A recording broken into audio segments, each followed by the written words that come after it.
আলমডাঙ্গা উপজেলার জেহালা ইউনিয়নের খুদিয়াখালী স্কুল পাড়ায় হারদি সেনাবাহিনী ও মুন্সীগঞ্জ ফাঁড়ি পুলিশ অভিযান চালিয়ে 201 বোতল 201 লিটার বাংলা মদ উদ্ধার করেছে।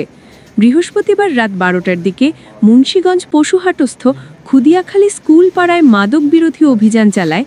অভিযানে খুদিয়াখালী স্কুল পাড়ার চয়ন দাসের স্ত্রী মাদক সম্রাজ্ঞী আরতি রানী দাস 30, কালিদাসের ছেলে আরতির স্বামী চয়ন দাস 33, শ্রী মাধব দাসের ছেলে সঞ্জয় 25 ও জয় দাস 19 এবং খুদিয়াখালী হিন্দুপাড়ার মৃত অধীর দেবনাথের ছেলে অখিল কুমার দেবনাথ 35।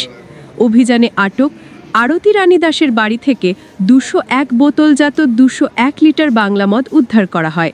তাদের বিরুদ্ধে আলমডাঙ্গা থানায় মামলা হয়েছে বলে পুলিশ সূত্রে জানিয়েছে।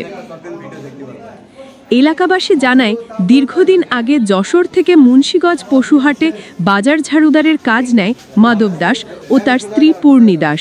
প্রথমে মাদক ব্যবসা না করলেও কিছুদিনের মধ্যে অল্প পরিসরে বাংলা মদ বিক্রি শুরু করে। সেই 20-22 বছর থেকে এই মাদক ব্যবসা করলেও পূর্ণি ও মাধব দম্পতির মেয়ে আরতি দাস বড় করে মাদক ব্যবসা শুরু করে। জেহালা বাজার থেকে মাদক ব্যবসার কারণে বিতাড়িত হয়ে স্থানীয় কিছু লোকজনের মাধ্যমে খুদিয়াখালী স্কুল পাড়ায় জমি ক্রয় করে আরতি দাস আরও বেপরোয়া হয়ে ওঠে। তাকে কেউ কিছু বলার সাহস করে না। মুখে অকথ্য ভাষায় গালিগালাজ ও বাড়িতে মাদক রেখে ধরিয়ে দেবার হুমকি প্রকাশ্য দিত।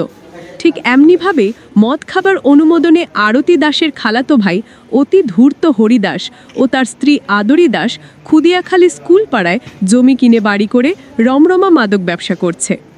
এই মাদক ব্যবসায়ীদের আটকের পর এলাকায় ফিরেছে স্বস্তি।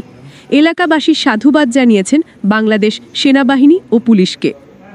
ASBD 24 সত্য প্রকাশে অপসীম চ্যানেলটি